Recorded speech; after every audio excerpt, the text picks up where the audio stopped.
গণতন্ত্র চিনি নাই আমি জানি না গণতন্ত্র, গণতন্ত্র দেখিনি আমি শুনেছি গণতন্ত্র। শুনেছিলাম আমি বাংলাদেশে গণতান্ত্রিক রাজা, যখন যারে মনে চেয়েছে ধরে দিয়েছে সাজা। শুনেছিলাম আমি বাংলাদেশে গণতান্ত্রিক রাজা, যখন যারে মনে চেয়েছে ধরে দিয়েছে সাজা। কাউকে দিয়েছে ফাঁসির দণ্ড, রেখেছে আয়না ঘরে, কাউকে আবার লাশ বানিয়ে ভাসিয়েছে সাগরে। কাউকে দিয়েছে ফাঁসির দণ্ড, রেখেছে আয়না ঘরে, কাউকে আবার লাশ বানিয়ে ভাসিয়েছে সাগরে। করেছে এসব কিসের জোরে, ছিল কি দাদার মন্ত্র? কেমন গণতন্ত্র ছিল, কেমন গণতন্ত্র, গণতন্ত্রের আড়ালে ছিল দাদার ষড়যন্ত্র।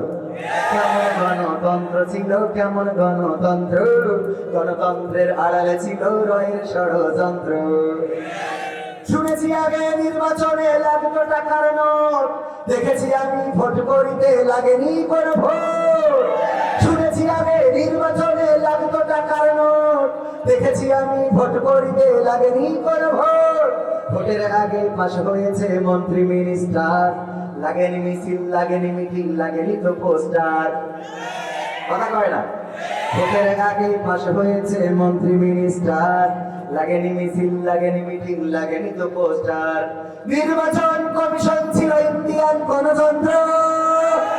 কেমন গণতন্ত্র ছিল, কেমন গণতন্ত্র, গণতন্ত্রের আড়ালে ছিল রয়ের ষড়যন্ত্র। কেমন গণতন্ত্র ছিল, কেমন গণতন্ত্র, গণতন্ত্রের আড়ালে ছিল দাদার ষড়যন্ত্র। বিরোধী দল যারা সংসদে ছিল তারা ছিল পোষা মাইনা, দেশে চুলে জলে পুড়ে হয়েছে ছাই, তবুও তো কিছু পাই না। বিরোধী দল যারা সংসদে ছিল তারা ছিল পোষা মাইনা, দেশে চলে পুড়ে হয়েছে ছাই, তবুও তো কিছু পাই না। শাসনে ছিল না সততা নিষ্ঠা, বিচারের ছিল না মান, সংসদে বুঝি তাই শোনা যেত মমতাজের গান।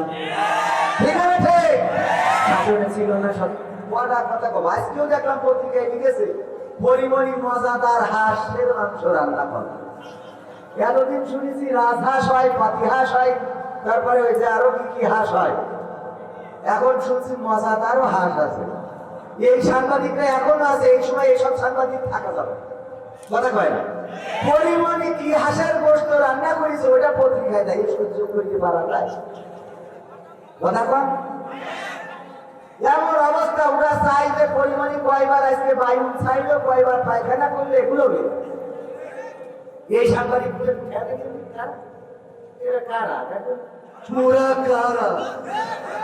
থেকে আসে ওরা। হ্যাঁ, এখনো ওই জায়গার লোক আছে। কথা হবে, খেলা হবে। তারপরে কি বলছিলাম? বিরোধী দল যারা সংসদ না, হ্যাঁ, বিরোধী দল যারা সংসদে ছিল তারা ছিল পোষা মাইনা, দেশ জুড়ে পুড়ে হয়েছে ছাই, তবুও তো কিছু কয় না। শাসনে ছিল না সততা নিষ্ঠা, বিচারের ছিল না মান, সংসদে বুঝি তাই শোনা যেত মমতাজের গান। বিরোধী দল নাই, ওটা তো ছিল ডিজিটাল ষড়যন্ত্র। কেমন গণতন্ত্র ছিল, কেমন গণতন্ত্র, গণতন্ত্রের আড়ালে ছিল দাদার ষড়যন্ত্র। কেমন গণতন্ত্র ছিল, কেমন গণতন্ত্র, গণতন্ত্রের আড়ালে ছিল মোদির ষড়যন্ত্র। নায়েবে রাসূল কোরআনের পাখি বলতো মানুষ যারে, সেই মানুষের 13টি বছর রেখেছিল কারাগারে। নায়েবে রাসূল কোরআনের পাখি বলতো মানুষ যারে, সেই মানুষের 13টি বছর রেখেছিল কারাগারে। কোরআনের কথা বলতে গেলেই করতো গ্রেফতার, ইসলামী বই কোরআন হাদিস করতো যে উদ্ধার। দিনের কথা বলতে গেলেই করতো গ্রেফতার, ইসলামী বই কোরআন হাদিস করতো যে উদ্ধার। ওসবে নাকি থাকতো লেখা নাশকতার মন্ত্র। কেমন গণতন্ত্র ছিল, কেমন গণতন্ত্র, গণতন্ত্রের আড়ালে ছিল দাদার ষড়যন্ত্র। কেমন গণতন্ত্র ছিল, কেমন গণতন্ত্র, গণতন্ত্রের আড়ালে ছিল মোদির ষড়যন্ত্র। ঠিক না বেঠে? অথচ স্বাধীনতার ভুয়া মুক্তিযোদ্ধা বানায় চাকরি দিয়েছে সব ওই আল্লাহর ওলিদের। ঠিক না বেঠে? ভুয়া মুক্তিযোদ্ধা আছে না নাই? 1972-75 সালে জন্ম, সেও মুক্তিযোদ্ধা। কি করে কি করে মুক্তিযোদ্ধা? ও তো গর্বেও আসেনি, গর্বে থাকলেও তাও মনে করতাম যে গর্বের মধ্যে পরিকল্পনা করছি। হ্যাঁ, এরকম ছিল না, ছিল না? কি গণতন্ত্র আমাদের ছিল। এই জন্য আমি শোনাবো আমি যেহেতু আকর্ষণ, আমি কিন্তু বক্তা না। এই যে এখানে কি আকর্ষণ, আমি কি আজকের মাহফিলের কি আমি তার প্রিকশন করাইতে পারি। আকর্ষণ করতে হবে না? আকর্ষণ বোঝেন কি? আকর্ষণের কাজ কি? আমার ভাই জানেন একটা চিড়িয়াখানা আছে, তো এই চিড়িয়াখানায় কোনো পশু পাখি না থাকলে যাবে? তো চিড়িয়াখানা কি আকর্ষণ? আবার ভাইজানেরই চিড়িয়াখানা আছে কিন্তু পশু পাখি নাই, ভাই দেখার জন্য যাবে? এখন ওই চিড়িয়াখানায় যদি উল্লুক ভাল্লুক বাঘ বান্দর যাবে না, তাহলে আকর্ষণ করি না। হ্যাঁ, বুঝা গেছে তো? আকর্ষণের কাজ হলো বানর বা বানর খেলা যে দেখায়, ও যখন রাস্তা দিয়ে যায় তখন ওর দিকে কেউ তাকায় না, তাকায়? কিন্তু ও যখন বানরটা নিয়ে যায় তখন সবাই তাকায়, ঠিক না? বুঝা গেছে কি কথা? মানে বেকায়দায় পড়ে গেছে যে খেয়ে নেবো। আমাদেরও খুব বেকায়দা অবস্থা ছিল। এই যে নানি বসে থাকতো, মাই বসে থাকতো। আমি চৌগাছা ছিল, যশোর জেলার চৌগাছা উপজেলায় আলোচনা করতেছি, বলতেছে যে ভাই পরিচয় করে দিলে উনি হলেন চেয়ারম্যান, এই ইউনিয়নের নির্বাচিত চেয়ারম্যান। তো আমি আমার ওয়াজের মধ্যে তৎকালীন সরকারের যত উন্নয়ন আছে, অবনতি যা আছে এটা বলি না, উন্নয়নটা আছে, পদ্মা সেতু, মেট্রো রেল, টানেল, তারপরে কারেন্ট, বিদ্যুৎ, চলে যায়, এটা কই নিয়ে আছে এটা। তো এই সব মোটামুটি বলা শেষ, যত উন্নয়ন একটাও বাকি। এরপরে তোমার সময় বলতেছে হুজুর খালেদা জিয়া আসলে একটু দোয়া করতে। তার বলছে কেন? বলছে আমি বিয়ে দিচ্ছি। আর তার বলছে এটা আগের থেকে করলেন না কেন? আমি সারা পথেরই সব উন্নয়নের কাজ করলাম, আমি এখন কেন আমি বিএনপি চেয়ারম্যান কে? আর আমার তো কল্পনাই নেই যে এই আমলেও বিএনপির একটা চেয়ারম্যান হয়, কারণ এই আমলে ভোট হয় না, চেয়ারম্যান হয়। তো এই জন্য আমি যখন শুনেছি চেয়ারম্যান, ও ধরেই নিছি যে ও আমার এলো, এই মনে করি বলেছি খেলো হবে। এখন প্রায় খালি সহ্য না করি কত পারা যায়। যাই হোক, তো এই জন্য আকর্ষণ যেহেতু কিছু গান কিছু কথা বলে যায়, আগামীতে আবার যখন বিকর্ষণ হয়ে আসবো তখন আলহামদুলিল্লাহ আল্লাহ আকাশকে সুন্দর করে দিয়েছে। কিছুদিন আগেও বিদ্যুৎ চমকা ছিল না? আলহামদুলিল্লাহ একটু জোরে বলতে হবে, জোরে বলেন আলহামদুলিল্লাহ। আল্লাহ শুকরিয়া আদায় করলে আল্লাহ নিয়ামত বাড়িয়ে দেন, সুবহানাল্লাহ, নিয়ামত বাড়িয়ে দেন। আমাদের বৃষ্টি দিলেও বলবো আলহামদুলিল্লাহ, বৃষ্টি না দিলেও বলবো তুমি যেটা চেয়েছো সেটা করেছো, আলহামদুলিল্লাহ, তোমার প্রতি আমরা সন্তুষ্ট আছি। ইন্না সলাতি ওয়া নুসুকি ওয়া মাহইয়ায়া ওয়া মামাতি লিল্লাহি রাব্বিল। নিশ্চয় আমাদের নামাজ, আমাদের কুরবানি, আমাদের জীবন, আমাদের মরণ কার জন্য? আমাদের কুরবানি বলতে খালি গরু কুরবানি দিয়ে আনো, এখানে যে সময় নিয়ে এসেছে এটাও কুরবানি কিনা? আমরা বৃষ্টিতে যদি জামাটা ভিজাই, এই জামাটা কুরবানি করে দিলাম, মাথাটা যদি ভিজে যায় কুরবানি করে দিলাম, যে আল্লাহ তোমার জন্য বৃষ্টিতে মাথা ভিজাই কুরবানি করে দিলাম, ঠিক না? সুতরাং আল্লাহর জন্য যদি হয় তাহলে দুঃখ, বেদনা, কষ্ট কিছুই নাই। যখন মানুষের জন্য হয় তখন গলা পাতায় শুয়ে থেকেও মুখে হাসি ফোটে, কথা কয় না? আর যখন আল্লাহর জন্য হয় তখন ফাঁসির কাজটাও হাসতে হাসতে চলে। চলেছে না চলে নাই? আল্লামা সাইদির সর্বশেষ দিকটাও এমন একটা হাসি দিয়েছেন যে হাসি কিয়ামত পর্যন্ত বাংলাদেশিরা মনে রাখবে, রাখবে না রাখবে না? আর অন্য যত আল্লাহর ওলি আছে ওদের ধরার পরে নেটওয়ার্ক চলে যায়, হাঁটছে না মনে আসছে যে পিছন থেকে টাইম দিচ্ছে। আর আমাদের নেতাদের পায়ে ডান্ডা বেড়ি, হাতে হাত করা, তারপরে দৌড়ে যে গাড়িতে উঠে নিয়ে কোয়ালিটি নিয়ে, ঠিক না ঠিক? কথা কয় না। কারণ কি? কারণ কি? কারণ আমার ভাইরা গরু পুষেছে, গরু পুষা পর্যন্ত পালন করে। কি পালন করে? গরু। এই গরু পালন করে, সকালবেলা গরু মাঠে ছেড়ে দিয়ে এসেছে খাওয়ার জন্য। এখন তো 5ই আগস্টের পরে ব্যস্ততা বেড়ে গেছে, এখানে মিটিং, ওখানে মিছিল, এখানে সমাবেশ, ওখানে তিরানের চাল দিতে হবে, ওখান থেকে মেরি খাতি আগে তো যাই হোক, খাই সেরকম বলে খালে খালি যা করে কথা বলি। আমি যশোরের মানুষ ভাইয়েরা আমার, এখন এই যে ব্যস্ততা বেড়ে গেছে, গরু মাঠে এ বাড়িতে আনার মতো লোক নাই। এই গরু যখন মাঠে গিয়ে গিয়েছে সুন্দরবন কিংবা পাশে ধরে ধরে নেন কোন বন আছে, বন থেকে একটা বাঘ বের হয়ে গরুকে করেছে তারা দৌড়ানি দিয়েছে ধরার জন্য। গরুকে যখন ধরার জন্য বাঘ দৌড়ানি দিয়েছে, গরুও দৌড়ায় বাঘও দৌড়ায়, বাঘের গতি আর গরুর গতি কি সমান হবে? না, সমান হবে না। গরু চিন্তা করলো বাঘের সাথে তো পারবো না, আর আমার মালিকও তো আশেপাশে নাই। তাড়াতাড়ি করে একটা নরম ক্ষেত ছিল, কাদাওয়ালা জমিন ছিল, ওই কাদাওয়ালা জমিনের মধ্যে গরুটা দিয়েছে লাফ। গরুটা ছাপ দিয়েছে বা লাফ দিয়েছে, দেওয়ার পরে গরু আটকে গেছে কাদার মধ্যে। বাঘও দৌড়াচ্ছিল পিছনে বাঘও ধরার জন্য, আরো একটু জোরে লাফ দিয়েছে, কারণ গরুর থেকে বাঘের গতিটা ছিল বেশি। বাঘ যখন লাফ দিয়েছে গরুর থেকে 3 হাত দূরে যেয়ে পড়েছে। ও কাদার মধ্যে আটকে গেছে। এমন কাদা, কাদা বোঝেন তো, নরম মাটি কাদা। এই কাদা থেকে না নিজেকে ছাড়ানো যায় না নিজেকে বের করা যায়।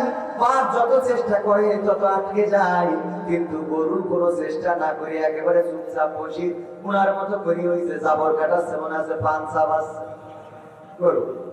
বাঘ বলতে চাই গরু তুই তো আসলেই গরু। গরু আছে কে ভাই, কি হয়েছে? গরু তো কথা এরকম হবে, তাই না? বলছে ভাই কি হয়েছে, ভাই কি হয়েছে মানে কি? ওরে গরু তুই যে, আমি তোরে ধরার জন্য দৌড়ানি দিলাম, তোরে ধরার জন্য পিছু নিলাম, তোর পিছন দিয়ে আমি তাড়া করলাম। তুই যদি আমার কাছে ধরা দিতিস তাইলে তোরে আমি খেয়ে ফেলতাম, এটা ঠিক। তোরে খেয়ে অন্তত আমি তো বেঁচে থাকতাম। আবার যদি তুই পালিয়ে যাইতিস তাও তো তুইও বেঁচে থাকতিস, আমিও বেঁচে থাকতাম। কিন্তু এমন একটা আগাম করে ফেলাইছিস, সেই আগাম করার কারণে এখন এই কাদা থেকে না আমিও বেরোইতে পারবো না তুইও বেরোইতে পারবি। এখন আমিও মারা যাব, তুইও মারা যাবি। কয়টা দেখি ভাই, কয়টা দেখি মানে।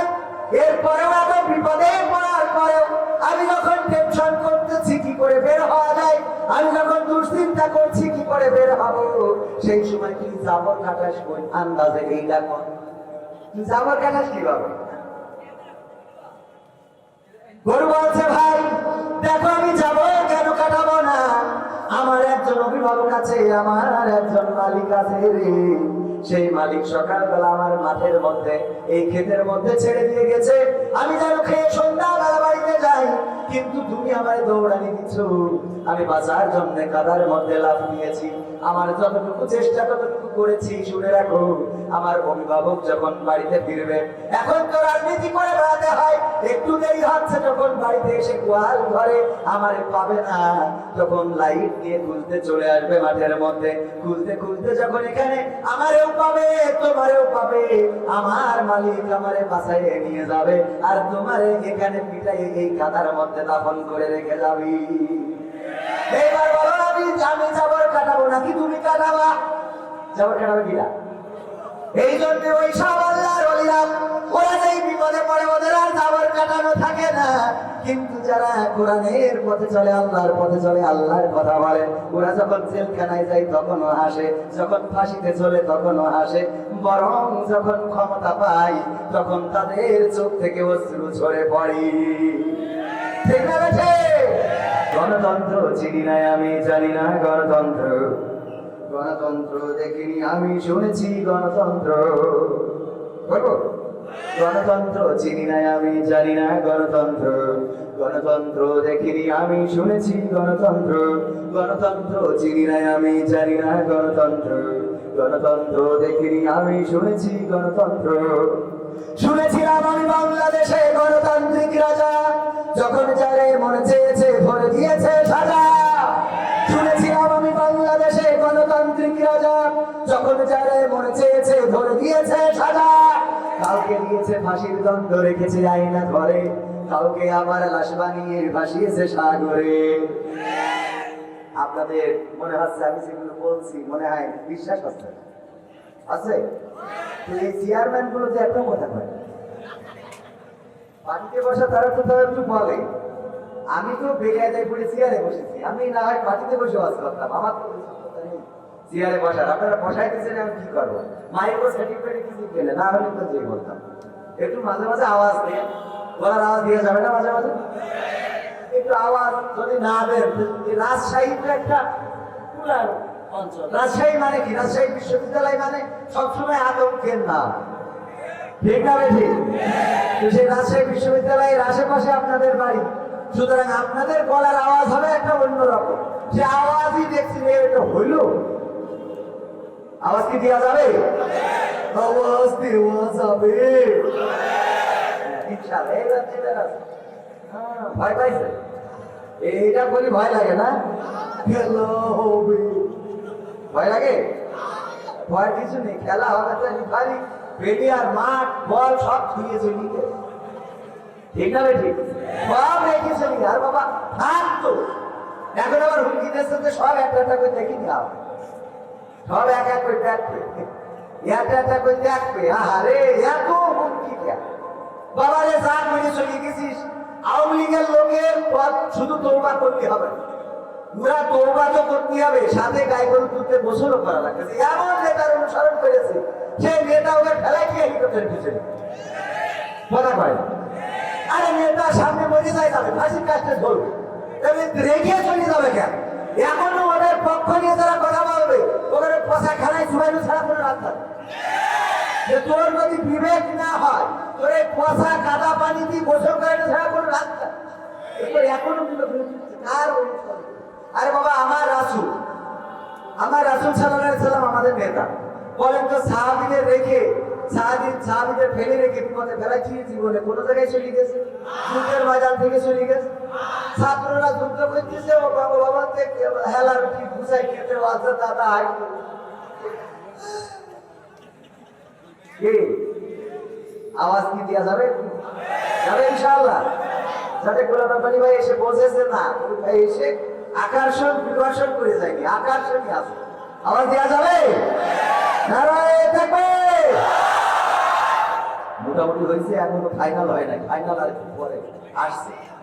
ওয়ামাকারু ওয়ামাকারাল্লাহ, এবার কি আল্লাহু খায়রুল মাকিরিন। পুরা ষড়যন্ত্র করে, চক্রান্ত করে, আর ওদের থেকে বেশি পরিকল্পনা গ্রহণ করার মালিক কে? দেখিয়ে দিয়েছে না নাই নাই? দেখিয়ে দিয়েছে না নাই নাই? 41 সালের আগে ছাড়বে না। 41 সাল দূরের কথা, 31 আসবে, এসেছে।